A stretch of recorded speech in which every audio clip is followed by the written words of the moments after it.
Imagine drafting 2 point guards ahead of Steph and Curry.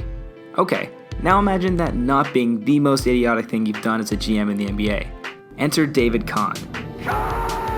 For those of you who've been spared the horror of Kahn's reign of terror in Minnesota, his failures within the franchise essentially blackballed him from the NBA. He now resides with a team in the second division of France, which he led to a losing record despite having a former NBA player on his roster.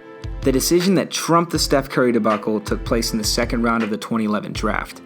To be fair, whenever the last few picks of an NBA draft are happening, people are generally done believing the talent selected will end up mattering. More often than not, they're right. But sometimes you get a Manu Ginobili, who makes everyone remember that every draft is composed of 60 players, not just 3. So how did Kahn mess up that bad that late in the draft? Well, it's one thing to be drafting busts, but Kahn chose someone who literally could not play. And this is where we tell you about the immortal, the incomparable, Tanguy Ngombo. In 2011, wasting picks on guys that would never come to the NBA was all the rage. These are the infamous draft and stash players, who were sold as the future and never heard from again. Milan Markvan, Ater Majuk, Chukwudir Bear, Maduabum, and so on. But none were as obscure as Ngombo. With the 57th pick in the 2011 NBA Draft, the Dallas Mavericks select Tanguy Ngombo. On draft day, it was very obvious that ESPN, the worldwide leader in sports, had done zero planning for him. His draft video was ripped straight off YouTube, and his profile pic from Google Images. His selection made the billionaire broadcast empire look like they were operating with the budget of a 2001 blog. It really wasn't their fault, as few expected him to be selected at all, but it did provide some great jokes. What could they possibly do with this guy right now? I've never heard of him. I got nothing for you. Anyway, after leading Al Rayyan to the Qatari League title, this 6'6" small forward began to attract the attention of no one, except David Kahn. On draft night 2011, Kahn got the exact fringe prospect he wanted with pick number 57, even letting a future all-star point guard, Isaiah Thomas, slip through his fingers. How? Step 1.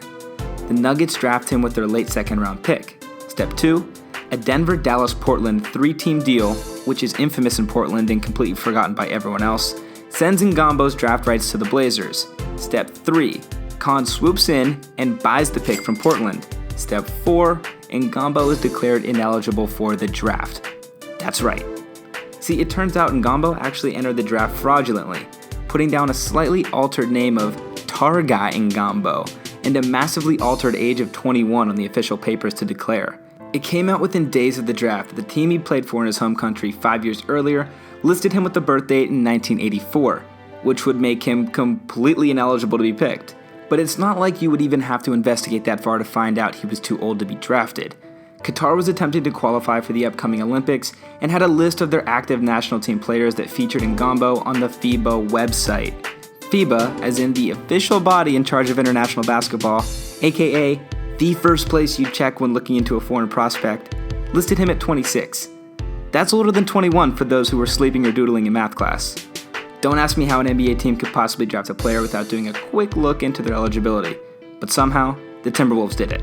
In fact, with Kahn, they made a lot of eyebrow-raising mistakes. He is widely known as the worst NBA GM in league history. This guy has a rap sheet a mile long when it comes to boneheaded decisions. He once called out Michael Beasley, his own player, for smoking too much weed in a live interview. He traded a player that was injured in a nationally televised game, then claimed the injury was undisclosed. Kahn's drafting history is even worse. Besides infamously selecting the 2 aforementioned guards, he chose 2 major busts in Wesley Johnson and Derrick Williams. By the end of his tenure, Kahn led the Wolves to a cringeworthy 89 wins over 4 years. It still doesn't make him look as incredibly stupid as the 2011 draft. The league decided that they couldn't entirely pretend the pick didn't happen since he was involved in multiple trades. They need to reverse a slew of transactions without him. Ngombo's draft rights were officially rescinded after an investigation was completed 2 years later, a month after David Kahn was let go. I guess if there's one thing to take from the story, it's that you can never underestimate the incompetence of a bad NBA front office. It's not rare to see franchises draft busts, everybody drafts busts, but nobody drafts a player who literally can't be drafted. Thank you guys for watching. I'm Frank Smith. You can follow me at FMS_Frank Smith and follow ClutchPoints at ClutchPoints. See all of our mini documentaries and compilations on Facebook, YouTube, and at GTV. For this video, I want to hear from you guys in the comments who you think the best second round pick in league history was. Me personally, I'm going with Ginobili. That Euro step was deadly. But some other popular options, Draymond Green, Marc Gasol, and Isaiah Thomas. Thank you guys. Until next time.